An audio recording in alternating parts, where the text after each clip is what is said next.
അല്ല, റിബലുകൾ ഇന്നലെ വൈകുന്നേരം 3 മണി കഴിഞ്ഞപ്പോൾ ഇനി റിബൽ എന്ന് പറയണ്ട, ഔദ്യോഗിക സ്ഥാനാർത്ഥികളാണ് മത്സരിക്കുന്നത്. അവർക്കെതിരെ മത്സരിക്കുന്നവരെ പാർട്ടി പുറത്താക്കും. അക്കാര്യത്തിൽ യാതൊരു സംശയമില്ല.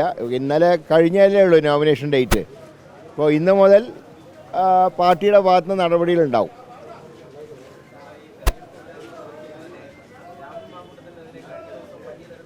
രാഹുലിനെതിരായിട്ടുള്ള നടപടി എടുക്കേണ്ടത് ഗവൺമെൻറ്റും പോലീസുമാണ്. പാർട്ടി അദ്ദേഹത്തിനെ സസ്പെൻഡ് ചെയ്ത് കഴിഞ്ഞു. ഇല്ല, പാർട്ടിയെ സംബന്ധിച്ച് പാർട്ടിയുടെ ഒരു ഔദ്യോഗിക പരിപാടികളിലും സസ്പെൻഡ് ചെയ്ത MLA പങ്കെടുപ്പിക്കില്ല. അക്കാര്യം വളരെ ക്ലിയറാണ് പാർട്ടിയുടെ സ്റ്റാൻഡ്. തുടർന്നുള്ള കാര്യങ്ങൾ പാർട്ടി പരിശോധിച്ച് ഉചിതമായിട്ടുള്ള സമയത്ത് നിലപാട് സ്വീകരിക്കും.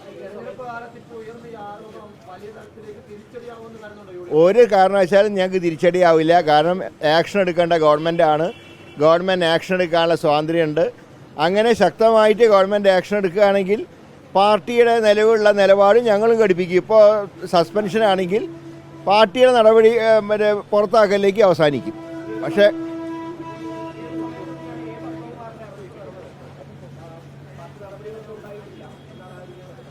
അല്ല, ഞങ്ങൾക്കത് നോക്കേണ്ട കാര്യമില്ല. ഞങ്ങൾ മാർക്സിസ്റ്റ് പാർട്ടിയുടെ നയമല്ല. ഞങ്ങളുടെ പാർട്ടി നേതാക്കൾക്കെതിരായിട്ട് എന്തെങ്കിലും നിയമ നടപടികൾ നടപ്പാക്കിയാൽ ഞങ്ങൾ അതനുസരിച്ച് ആ നേതാക്കൾക്കെതിരെ നടപടി സ്വീകരിക്കുക. അതാണ് പാർട്ടിയുടെ നയം. മാർക്സിസ്റ്റ് പാർട്ടിയുടെ നയം ഞങ്ങൾക്ക് നോക്കേണ്ട കാര്യമില്ല.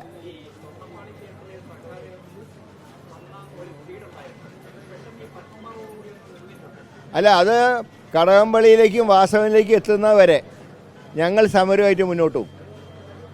അതുകൊണ്ടാണ് ഞങ്ങൾക്ക് ഇപ്പോഴും സ്പെഷ്യൽ ഇൻവെസ്റ്റിഗേഷൻ ടീമിനോട് പൂർണ്ണ വിശ്വാസമില്ലാത്തതിൻ്റെ കാരണം. അറസ്റ്റ് അവിടേക്ക് എത്തുമോ എന്നുള്ള ഞങ്ങൾ ഇപ്പോഴും സംശയിക്കുന്നുണ്ട്.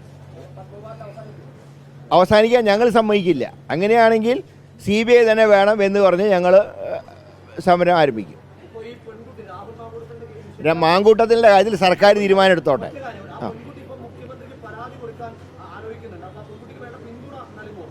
പാർട്ടിക്ക് ഞാൻ പറയാം, അതൊക്കെ ഗവൺമെൻറ് തീരുമാനിക്കേണ്ടതാണ്. പാർട്ടിയെ സംബന്ധിച്ച് ഞങ്ങളുടെ MLAക്കെതിരെ എന്തെങ്കിലും നിയമ നടപടി സർക്കാർ സ്വീകരിക്കുകയാണെങ്കിൽ ഞങ്ങൾ ആ MLAക്കെതിരായിട്ടുള്ള നടപടികൾ ഞങ്ങളുടെ ഭാഗത്തുനിന്നും ഉണ്ടാവും.